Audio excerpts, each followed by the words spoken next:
Bismillahirrahmanirrahim. I am Riaz Hussain Junejo and I am delivering the video lectures for Applied Electricity and Electronics. Course code is CEE103. This course is being offered by the Department of Electrical and Computer Engineering, Kamsat University, Islamabad, WA campus. This course is being offered for the semester of fall 2020. This is a series of lectures and today we are going to record lecture number 5 and today's topic is Ohm's law. Students know that we are following the book of electric circuit analysis by Alexander Sadiko. So today we are going to start chapter number 2, and this lecture, that is lecture number 5, is taken from that book chapter number 2. So let's start. Outline of the second chapter is, in this chapter we'll discuss Ohm's law. What is the Ohm's law and how it defines the relationship between current and voltage, and then we'll define what are the nodes, loops and branches in a given circuit, how we can identify nodes, how we can identify reference and non-reference nodes, how we can define loop and meshes, and how we can identify branches. And then we'll discuss Kirchhoff current law and Kirchhoff voltage law, and we'll see that what are their applications for in the circuit analysis. That is Kirchhoff current law and voltage law, how we can apply and how we can construct the equations, and we can then solve to find the unknown quantities. Then we'll see that how we can define our simplify resistances in series, and we'll see that how voltage is divided in series resistances, and next we'll see that what is resistance in parallel and how current is divided in parallel circuits, how we can define the current divider rule for two resistances, and then finally we'll see that how we can convert some special configuration of the circuit that we call delta Y conversion and vice versa, that is from Y to delta. So let's see the introduction. In this chapter we shall discuss some techniques commonly applied in circuit design and analysis. So in this chapter we'll see some basic circuit analysis techniques, that is Ohm's law, Kirchhoff current law and voltage law. And these circuits include combine the resistances, voltage division, current division, delta Y transformation, Y to delta transformations. So let's start from the Ohm's law. Materials that have a characteristic behavior of resistance and current. So we know that when we apply a voltage across a certain material, the current flows. We can construct the relationship between current and voltage. So this behavior, that is characteristic of resisting current, is known as resistance, and this resistance is denoted by R, and it is measured in ohms. So resistance depends on many things such as temperature, internal or external conditions of the element. Basically, resistance is the material property, so it depends on the existing temperature. It can increase with the temperature, it can increase with the internal structure or purity of the material, and also on the geometry of the material.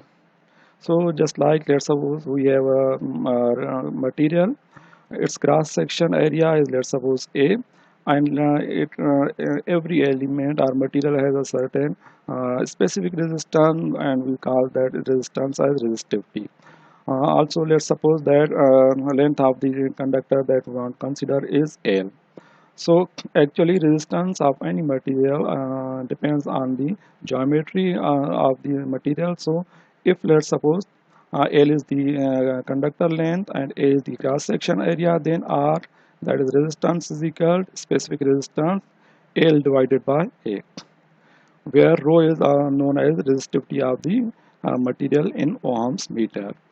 Just like I already mentioned that rho is the specific resistance of the material, so it is fixed in value. So good conductors have low resistivity while insulators have high resistivity. So another way to look at the conductors and insulator or to categorize the material from electrical point of view is that we have to see the value of the resistivity.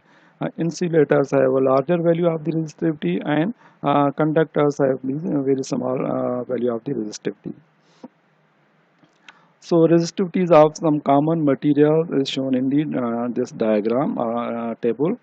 So silver have the resistivity of 1.64 into 10 power minus 8 ohm meters. You can see that silver has very small resistivity. Copper has 1.72 into 10 power minus 8.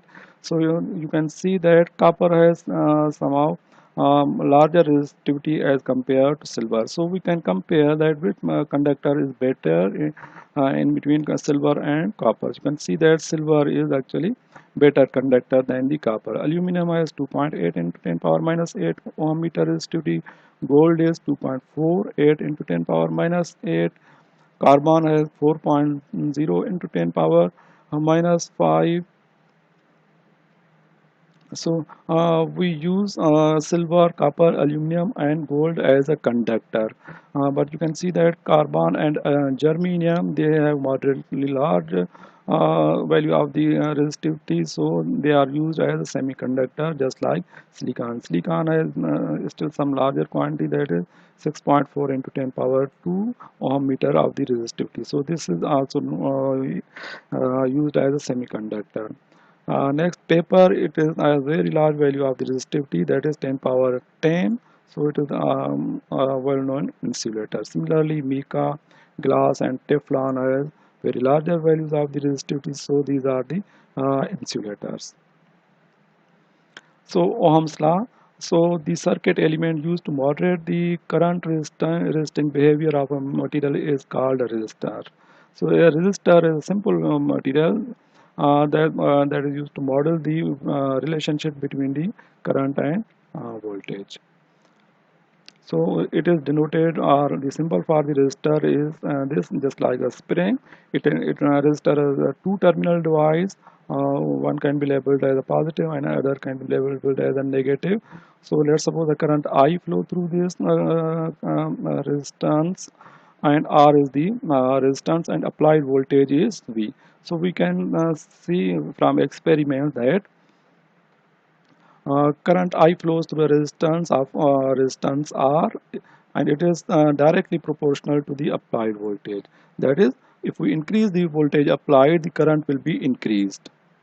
So this is mathematically we say that I is directly proportional to V. So we can say that I is some constant. Let's call that constant G multiplied by V. So I is equal to G into V, where G is called conductance of the material and it is measured in mho or invert omega. So conductance is the inverse of the resistance.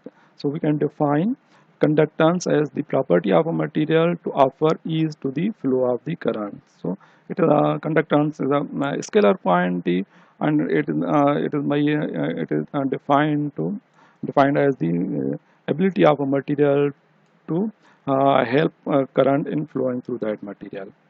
Clearly, conductance is the opposite of the resistance, that is numerically G is equal 1 upon R, or R is equal 1 upon G. Hence equation 1, or this equation can be written as I is equal 1 upon R into V.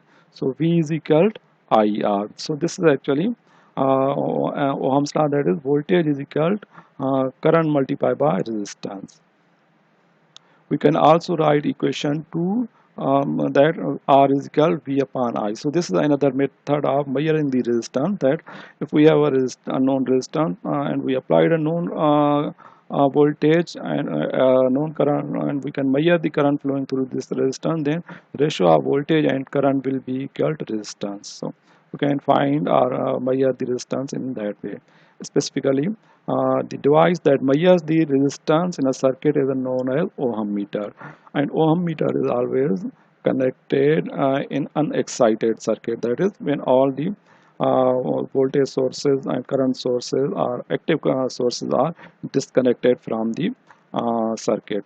We also define that 1 ohm is equal 1 volt per 1 ampere. That is, if we have a material and we apply 1 uh, volt across the terminal of the material, and we measure that current 1 ampere flows through that material, then we can say that resistance of that material is 1 ohm.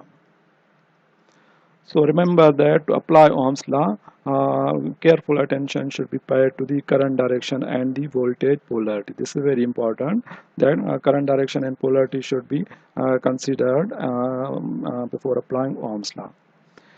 The current direction and voltage polarity must comply with passive convention sign. So already we have mentioned that passive convention sign means that current always flows from the positive terminal of the battery to the negative terminal of the battery, or from positive terminal of the component to the negative terminal of the component. In this case, if we have resistor and current flows from, let's say, terminal A and terminal B, so we say that terminal A is at higher potential than the terminal B.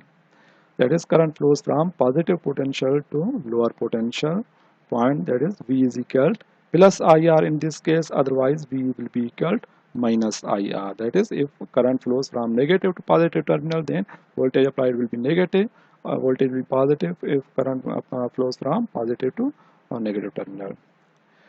So already mentioned that resistance is a scalar quantity. Its value could be negative in theory only, positive, and it varies in between 0 and infinity. Resistance between two terminals is 0, we call such resistance as a short circuit. If the resistance between two terminals is infinite, we call that resistance as circuit branch as open circuit. So short circuit, the resistance is 0. In this case, V is equal to 0 and I is equal to undefined. So for short circuit, if there is a short circuit between two terminals, in that case, current voltage will be 0. For open circuit, resistance is infinity. In that case, I will be 0, obviously, because circuit is broken or disconnected. So current will be 0, or current cannot flow from the open circuit or broken circuit, and voltage between those disconnected terminals is undefined. So we can graphically picturize or show the open circuit like this.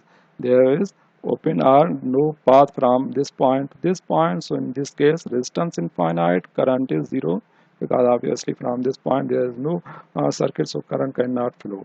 But voltage between these two terminals can be non-zero. We say that this is undefined. And if we have short circuit in between two terminals, let's say terminal A and B, so in this case current will be undefined, that is, current will be flowing, but we cannot find that current using Ohm's law. So in this case anyway, we can surely say that voltage V is 0 and resistance R is 0. So a resistor, just like we already mentioned, that a resistor is a component that offer the resistance or blockade to the flow of current. So a resistor is either a fixed value or variable. There are two types of the resistor, that is a resistor having a fixed value, and a resistor could be a variable value, that is we can change its value in the circuit. So just like this, we can say that this is a variable resistor, or we say this is a potentiometer. It has 3 terminals, and using this knob, we can vary the resistance between certain terminals. And this is also another resistance. So you can see that this is only 2 terminals, so we cannot change the resistance value in this case, so resistance value is fixed. Another thing, that to measure the resistance between two terminals, we have to connect to ohm meter at terminal A and B, so we can easily find the value, or we can use the color coding method. So for variable resistance, the symbol is used just like spring, but we use an arrow in this direction or in this direction. This is specifically used, known as a potentiometer. A resistor or an element that obeys Ohm's law is also known as a linear resistor or linear element. Any component that follows Ohm's law is a linear component. A linear resistance is non-linear otherwise, obviously. So just like this thing, you can see that then when there is no applied voltage, the current is zero. When we increase the voltage from a specific point up to whatever, so in this case current will be linearly increasing. That is, current will be some constant multiple of voltage. Otherwise, if the component is non-linear, so in this case current will be increasing or changing. We can say that this current is changing non-linearly. So you can see that graph is actually not a line, so you cannot say that in this case V is equal to some constant multiplied by I. This is not true in this case. So in this case, this picture shows a linear relationship between voltage and current. This is, diagram shows a non-linear relationship between voltage and current. Another important parameter that we use in electronic and electrical circuit is power dissipated by the simple resistor. We know that power is equal to voltage multiplied by I. So if we know the voltage and current in a resistor, we can easily multiply both, find power P. So in this case, P is equal to IR, because we know that according to Ohm's law, V is equal to IR. So this will be IR into I. So this will be I square R. So P is equal to, we can also write the equation for I according to Ohm's law. So in this case, power will be V into, since current is V upon R, so this will be V square upon R. So you can see that we have three different formula for power depending on the quantity we are given. If we are given voltage and current, we can directly use this formula. If we are given current and resistance, we can use this formula. And if I given the value of voltage and resistance, we can use the V square upon R formula. The power dissipated in a resistor is a nonlinear function of either current or voltage. So you can see that actually power is does not vary linearly with respect to current and voltage. If we increase, let's say if we say that if we current in a resistance is increased 2 times, actually power will be increased 4 times. That is power consumed. Similarly, if we increase the voltage across a resistor 2 times, the power consumed by that resistance will be increased 4 times. So you can see that actually there is no linear relationship between voltage and power, or current and power. The power dissipated in a resistance is always positive. This is important, that a resistor, since resistor always dissipates power, it cannot generate power. The power dissipated in resistance is always positive. We cannot say that a resistor means it dissipating minus something watt of the power. So this was about the lecture number 5. Thank you so much. Next we'll see some problems regarding Ohm's law.